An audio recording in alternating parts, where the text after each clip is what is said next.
আগামীতে যেহেতু আওয়ামী লীগ কোনোভাবেও নির্বাচনে আসতে পারছে না এবং আওয়ামী লীগের আসা নৈতিকভাবে আমি মনে করি ঠিক অন্তপক্ষে এই নেতৃত্বের অধীনে সংখ্যানুপাতিক নির্বাচন এই ব্যাপারে আসলে কথা বলার বা কোনো রিসার্চের প্রশ্নই উঠে না, অন্ততপক্ষে অন্তর্বর্তীকালীন সরকারের। এই কারণে উঠে না কারণ এটার আন্ডারলাইং একটা ইল মোটিভ আছে এবং সেই মোটিভটা হলো এই সরকারের মেয়াদকে বাড়ানো।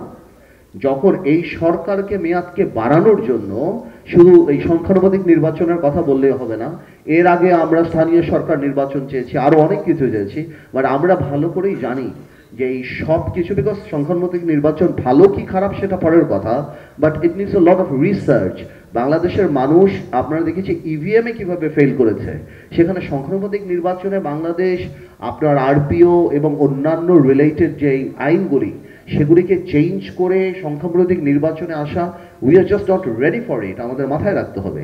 এবং আপনি মানে এই সরকার, দেখুন একটা কথা, আলটিমেটলি তো liberty is the main thing. Liberty, আমরা স্বাধীনতা চাই এবং এই স্বাধীনতার জন্যই আমরা এই সরকারকে চাই বা যাই, বাট এখন বাংলাদেশের যে অবস্থা, it's like liberty of a prisoner. একটা মিক্সার গ্রাইন্ডার ঝামেলা কমায়, সময় বাঁচায়। একটা আসামির যেমন স্বাধীনতা থাকে, আস্তে আস্তে কিন্তু সারা বাংলাদেশের প্রত্যেকটা সেক্টরে দম সেভাবে বন্ধ হয়ে যাচ্ছে। তো আমি সংখ্যানুপাতিক নির্বাচনের এই রিসার্চ কোন দেশে কি হলো, আমার কাছে বিং আ পলিটিশিয়ান এটা একদমই ম্যাটেরিয়াল, বিকজ এটা এই সরকারের চিন্তা করার জায়গাই না। আগামীতে কোনো ডেমোক্রেটিক সরকার যদি এই দেশে আসে, তারা চিন্তা করতে পারে যে এই ধরনের ম্যাসিভ চেঞ্জ তারা করবে কি করবে না। সুতরাং প্র্যাকটিক্যালিটিতে যদি কারো কিছু গ্রহণ করতে হয়, মানে আমার কথার মধ্যে রাজনৈতিক কথা চলেই আসবে, because I am a politician, but এটাই বাস্তব যে বাংলাদেশে এখন আমরা একটা নির্বাচন চাই।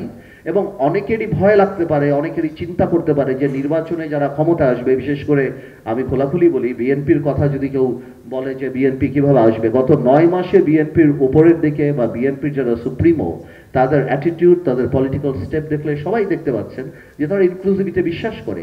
তো বাংলাদেশের মানুষের যারা বিএনপি করে না করে, তাদের এই মাইন্ডসেট ক্রিয়েট করা দরকার যে আগামীতে যেহেতু আওয়ামী লীগ কোনোভাবেও নির্বাচনে আসতে পারছে না এবং আওয়ামী লীগের আসা নৈতিকভাবে আমি মনে করি ঠিক অন্তপক্ষে এই নেতৃত্বের অধীনে, আমি মনে করি বিএনপি বা বিএনপির সুপ্রিমো, তাদেরকে আমরা কারেক্ট করব, আমরা প্রমোট করব, তাদেরকেই সাপোর্ট করতে হবে। আমি মনে করি just to have a stable government and progressive Bangladesh. তো আমরা পছন্দ করি না করি সেটা পরের কথা, বিকজ এই অপশন যদি আমরা না নেই, আমরা জানি আমাদের অন্য অপশন কি এবং আমরা কোনোভাবেও সেই অপশনে বাংলাদেশকে নিয়ে যেতে চাই না।